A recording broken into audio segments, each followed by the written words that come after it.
Bismillahirrahmanirrahim. Welcome to the IDEO Planner and welcome to Current Affairs Series 2023.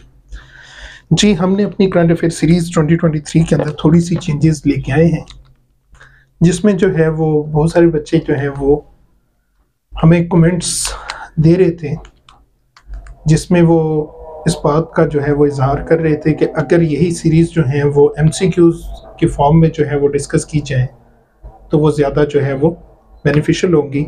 तो उनकी request को जो है वो मद्देनज़र रखते हुए हमने थोड़ी सी चेंज ये की है कि अब कुछ वीडियोस हमारी जो है वो MCQs की फॉर्म में होंगी और कुछ जो है वो क्वेश्चंस की फॉर्म में होंगी, ताकि दोनों साइड्स को जो है वो कवर किया जा सके। तो हम अपना टाइम जो है उसको डिले किए बगैर हम स्टार्ट करते हैं। हमारा फर्स्ट MCQ है यहाँ पर कि ये भी जनवरी की सीरीज है, जिसमें जो है वो हम MCQs को जो है वो डिस्कस करेंगे। सबसे पहला है when president doctor Arif Alvi signed the bill repealing medical teaching institution act 2021। ये PMDC Pakistan medical and dental colleges की और फिर उसके बाद Pakistan medical association medical council, उससे रिलेटेड जो है वो एक एक्ट था, उसको जो है वो पास किया गया था, लेकिन उसको जो है वो प्रेसिडेंट ने जो है वो साइन नहीं किया था। तो उसको जो है वो साइन प्रेसिडेंट ने कब किया? तो ये 2021 का एक्ट था जिसको जो है वो पास किया, जिसको साइन किया प्रेसिडेंट ने, और वो कब किया? जनवरी 3, 2023 के अंदर। इस तरह के क्वेश्चंस जो हैं वो अक्सर आपके MCQs में जो है वो पूछे जाते हैं, जो कि डेट से रिलेटेड होते हैं। कुछ चीज़ें डेट से रिलेटेड, कुछ पर्सनैलिटीज से रिलेटेड ये जो हैं, और कुछ एसोसिएशन से रिलेटेड, ऑर्गेनाइजेशन से रिलेटेड जो है क्वेश्चंस जो हैं वो डिफरेंट डायमेंशंस में जो है वो फिक्स होते हैं कि इतने क्वेश्चंस जो हैं वो उससे रिलेटेड आने हैं। फिर उसके बाद है कि when international conference on climate resilient Pakistan held कि international conference climate resilient Pakistan जो है वो क्लाइमेट से जो है रेजिलिएंट कंट्री जो है, उस बेस के ऊपर जो है वो एक इंटरनेशनल कॉन्फ्रेंस हुई थी। तो वो कॉन्फ्रेंस जो है वो किस डेट को हुई है? वो हुई है जी जनवरी 9, 2023 के अंदर। ये कॉन्फ्रेंस किसके रिएक्शन में हुई? ये हुई 2022 का जो फ्लड थे उसके रिएक्शन में, कि पाकिस्तान के अंदर जो है फ्लड्स ने जो है बहुत सारा नुकसान किया, जिसके अंदर अभी तक की एक रिपोर्ट ये भी है कि इतने मंथ्स गुजरने के बाद भी अभी भी तकरीबन 4 मिलियन चिल्ड्रन ऐसे हैं जो अभी भी नेक्स्ट टू फ्लड वाटर्स जो हैं वो कंटेमिनेटेड वाटर्स के साथ जो है वो रह रहे हैं, जो कि उनकी सिर्फ सेहत नहीं बल्कि उनकी एजुकेशनल राइट्स जो है उनको भी जो है वो मुतासर कर रहे हैं।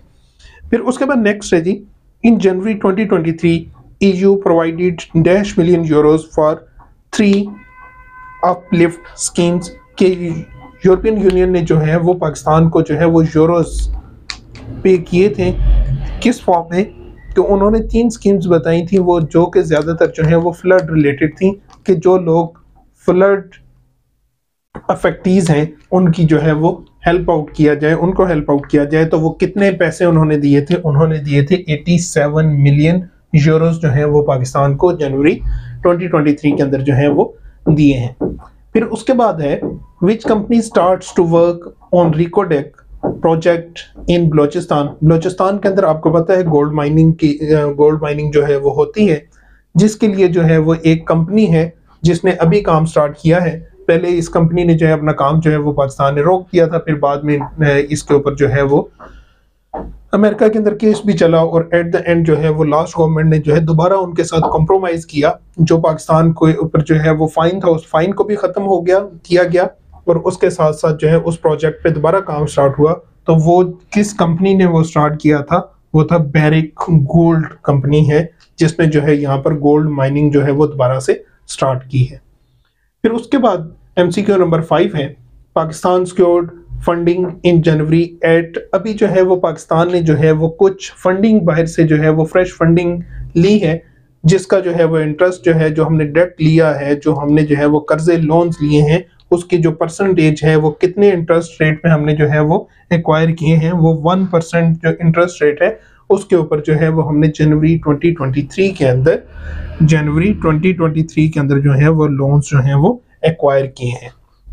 फिर उसके बाद है MCQ number 6, Pakistan secured $4 billion from the kingdom of Saudi Arabia and United Arab Emirates on.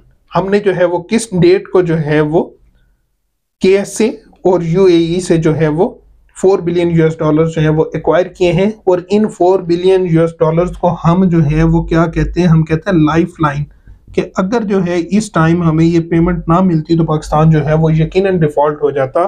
तो वो जो है वो हमने एक्वायर किए थे किस डेट को, जनवरी 12, 2023 को। फिर उसके बाद है Punjab assembly was dissolved on dash by CM Parvez Elahi, ठीक है। तो वो जो है चौधरी परवेज इलाही ने जो है वो असेंबली को जो है वो डिसॉल्व किया था कब, जनवरी 12, 2023 के अंदर। जनवरी 11, 2023 को जो है वोट ऑफ कॉन्फिडेंस लिया, अपनी मेजॉरिटी जो है वो प्रूव की असेंबली में। फिर उसके बाद जो है उन्होंने असेंबली डिसॉल्व की, तो वो किस डेट को की थी, जनवरी 12 को। पहले वोट ऑफ कॉन्फिडेंस जनवरी 11 को, और फिर असेंबली डिसॉल्व की जनवरी 12 को। फिर उसके बाद है जो मैं अभी पहले क्वेश्चन डिस्कस कर रहा था कि कितने children still living next to contaminated water according to UNICEF. अभी यूनिसेफ की एक रिपोर्ट आई थी, उसमें उन्होंने कहा था कि कंटेमिनेटेड फ्लड वाटर्स के सामने जो है वो अभी तक जो है इतने मंथ गुजरने के बाद भी कितने पाकिस्तानी बच्चे हैं जो अभी भी जो है उन फ्लड वाटर्स के साथ रहने पर मजबूर हैं। तो वो हैं जी 4 मिलियन बच्चे जो हैं वो अभी भी सिंध और बलूचिस्तान के जो है वो कंटेमिनेटेड फ्लड वाटर्स के पास रहने पर मजबूर हैं। फिर उसके बाद हमारा लास्ट MCQ है, who is current EU ambassador to Pakistan. European Union ने अभी जो है वो जनवरी 2023 के अंदर जो है अपने एम्बेसडर जो है वो पाकिस्तान के अंदर चेंज किए हैं। तो अभी जो current ambassador of European Union to Pakistan है वो कौन है, ओलाफ शाउल्स, रीना कोइनिका और मेडिसन। तो ये है रीना कोइनिका जो है अभी EU के करंट एम्बेसडर हैं टू पाकिस्तान। ओलाफ शाउल्स हैं जो अभी जो है वो चांसलर हैं जर्मनी के। तो ये MCQ थे हमारे जनवरी से रिलेटेड, और इस तरह की जो MCQs हैं वो हम मज़ीद भी आगे डिस्कस करेंगे अपनी सीरीज़ के अंदर। तो इसके साथ ही आज की वीडियो यहीं पे क्लोज करते हैं। बहुत शुक्रिया, अल्लाह।